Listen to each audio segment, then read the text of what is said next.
Hi hello అందరికీ welcome back to our channel. ఈమెంటి వంట చేయాలి కదా, వంట చేసే కడాయి చూపిస్తుంది ఏంది అని అనుకుంటున్నారా? అయితే ఈరోజు ఇక్కడ మనం కొత్త స్టీల్ కడాయి తీసుకున్నాం అన్నట్టు. స్టెయిన్లెస్ స్టీల్ అన్నమాట. ఇక్కడ నేను చూపిస్తున్నా కదా ఎంత మందంగా ఉంది ఇది. సో దీని లోపల మనకి స్టిక్కర్స్ ఉన్నాయి కదా, 2 స్టిక్కర్స్. దాన్ని ఎలా తీసేయాలి అనేది నేను చూపిస్తాను. ఎలా తీసేయాలి, మామూలుగా తీసేయొచ్చు కదా అని అనుకుంటున్నారు, కానీ కాదు. అదేంటంటే మనం డైరెక్ట్గా తీసేసినామంటే దానికి ఉండే గమ్ అంతా మనకి కడాయికి అతుక్కోబోతుంది. సో అది మనకు చాలా ఇబ్బంది అనిపిస్తుంది. అది అంతా మనకి చేతులకు అంటుకుంటుంది అది తీసిన తర్వాత. సో నేను చేసే టిప్ ఇక్కడ మీరు చూడండి ఏం చేస్తాను.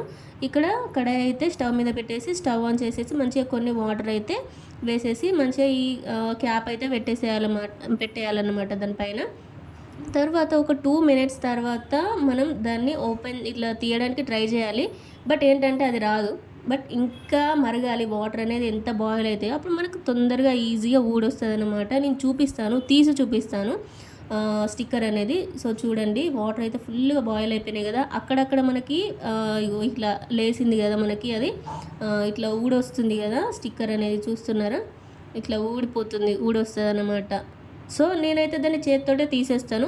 సో ఈ వాటర్ అయితే మంచిగా హీట్ అయ్యి ఆ కింద ఉండే గమ్తో సహా మనకి ఊడొచ్చేస్తుంది.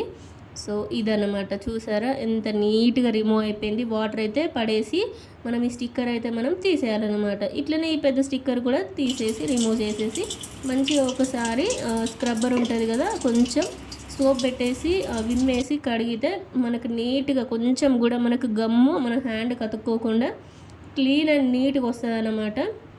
చూసారా, ఇక్కడ గమ్ ఉందా, లేదు కదా. సో ఇదన్నమాట టిప్ నేను చెప్పేది. ఇట్లా మీరు ఏ కడాయికైనా, ఏ స్టెయిన్లెస్ స్టీల్కైనా, దేనికైనా మనకి స్టిక్కర్స్ వస్తాయి కదా కొత్త ప్లేట్స్కి కానీ, ఇలా తీసేస్తే చాలా బాగుంటుంది. నచ్చితే లైక్ చేయండి.